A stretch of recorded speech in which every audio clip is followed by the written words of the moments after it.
Her necklace is strung from the pearls her poets have gathered from the ocean of language. Her dress is of the banners of learning, well knit together by her men of science, and the masters of every art and industry are the hem of her garments. You've never heard a city described like that. And you can read about this in the story of the Moors in Spain. Okay, now, what are the details?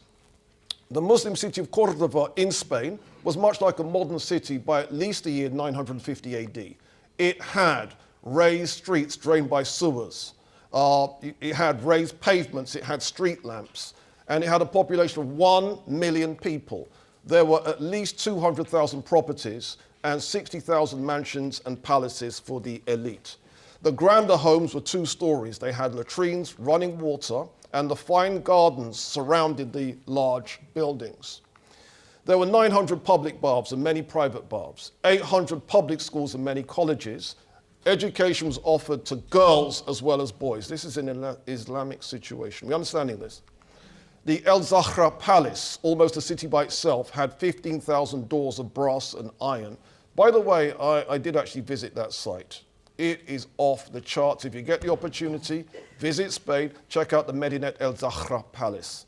There were 4,000 markets where you could buy Chinese tea, Indian spices, Russian furs, African ebony and ivory, and locally made goods. I know people are thinking, Robin, you're exaggerating. We ready for this? We feeling that? Do you think we should go inside? All right, the building is called the Great Mosque of Cordoba. The Spanish today call it La Mezquita. And if you then look up at one part of the ceiling, that's what's there. Not exactly jungle savagery, is it? All right, now about the presentation. We're going to deal with a few themes. Who are the Moors and what terms were used to describe the Muslims in Spain? I'm going to briefly talk about the conquest of Granada. I'm going to talk about the Umayyad dynasty, the Almoravid dynasty, the Almohad dynasty, and the Kingdom of Granada. So these are the themes that I want to get with in today's session, time permitting. All right, let's go. The peopling of North Africa is a complicated story. And it's complicated because North Africa is made up of multiple populations.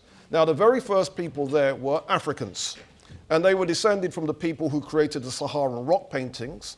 And their descendants in North Africa are still there. They're called the Haratin Berbers and the Chauchen Berbers. Then you had a second group of people joining the populations in North Africa, Europeans. There was a European invasion of Egypt, and this invasion was during the time of Ramses III, and these invaders were called the Sea Peoples, coming in from the sea. And they had a big impact, and their descendants are in North Africa today. Then there was the Roman occupation of North Africa in the 2nd century BC, and the Romans ruled North Africa right up until the Arab period. And there was also the Vandal invasion. The Vandals are Germanic speakers. Does that make sense? And that's a very, very important part of history. Scholars don't want to talk about it too much, but it's a very important part of history, trust me on that one. If I've got some time, I might get into it a little bit later on in the presentation. Then, of course, there was the Arab conquest of North Africa. The reason why so many North Africans are called Arabs is because they're not indigenous to Africa. They come in from Arabia, they conquered their way. Does that make sense?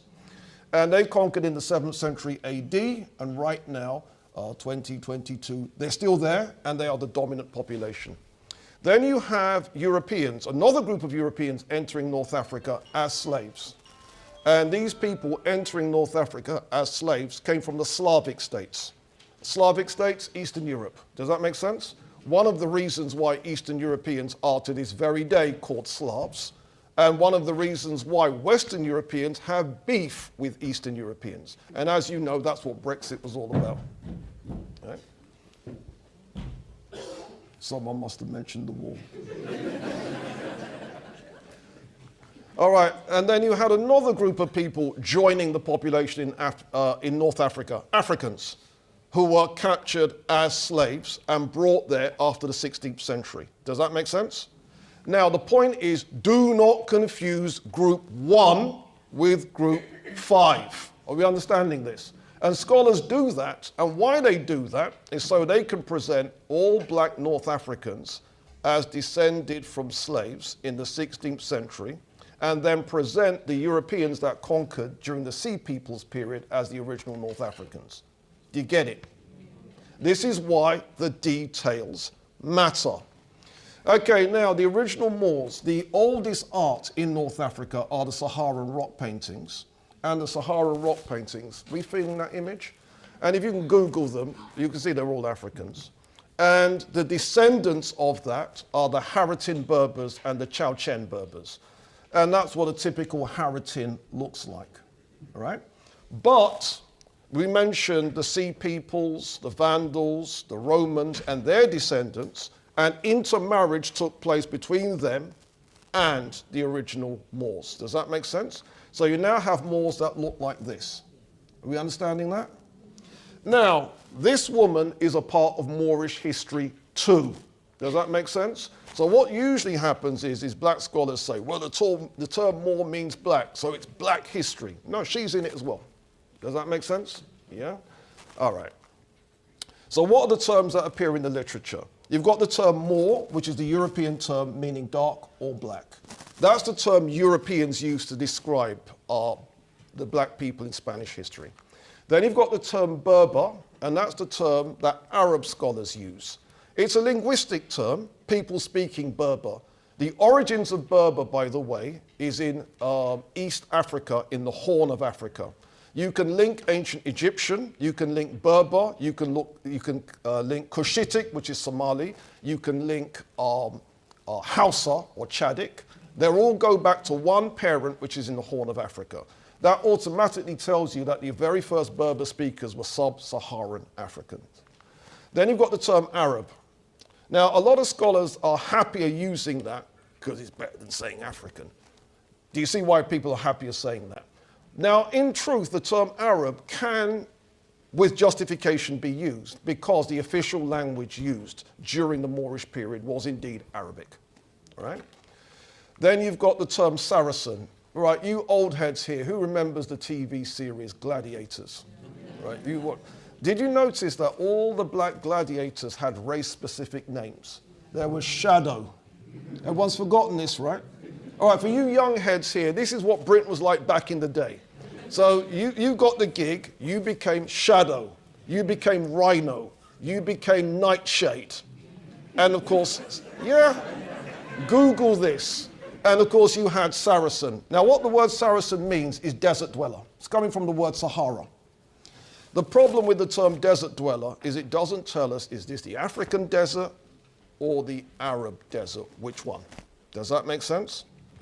All right, now the Arabian invasion of North Africa was of great consequence. The Arabs conquered their way across between 639 and 708 AD.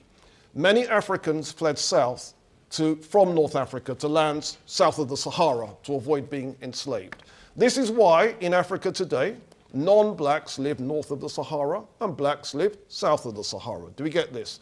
And if you visit any one of the North African countries, the further south you go, the blacker everybody gets, right? Now, those that remained converted to Islam. The Arabs occupied Egypt in 639 AD. They occupied Tripoli, which is Libya, 643 AD, and southwest Morocco by 681 AD. I'm using terms like Morocco because you know where it is on a map. These countries didn't exist under those names at that time. In 698, they appointed Musa ibn Nusair governor of North Africa.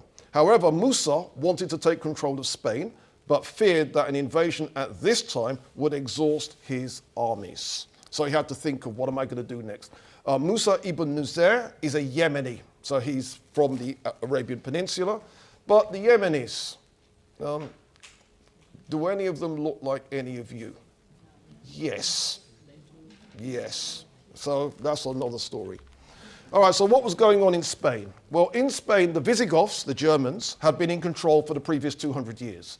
And they are the ancestors of modern Spanish identity. Does that make sense? So if you're Spanish, your ancestors are the Goths. Does that make sense? And it's during this same time period, these German speakers basically conquer the Roman Empire. They also conquer their way into Britain, and they become the English. Do you get that? So what does that mean? It means before 500 AD, no, 400 and something AD, there weren't any English people living in England. Do you know where they were living? Germany. Yeah? All right. Now, the Goths seized Spain from the rule of the ailing Roman Empire that was collapsing during this period. So what did Musa do next? He sent a reconnaissance mission of 500 African converts to Islam into Spain, led by an African called Tarif. Using 4 ships supplied by Musa, they landed in Spain and they plundered a port. And they gave the port a new name, Tarifa.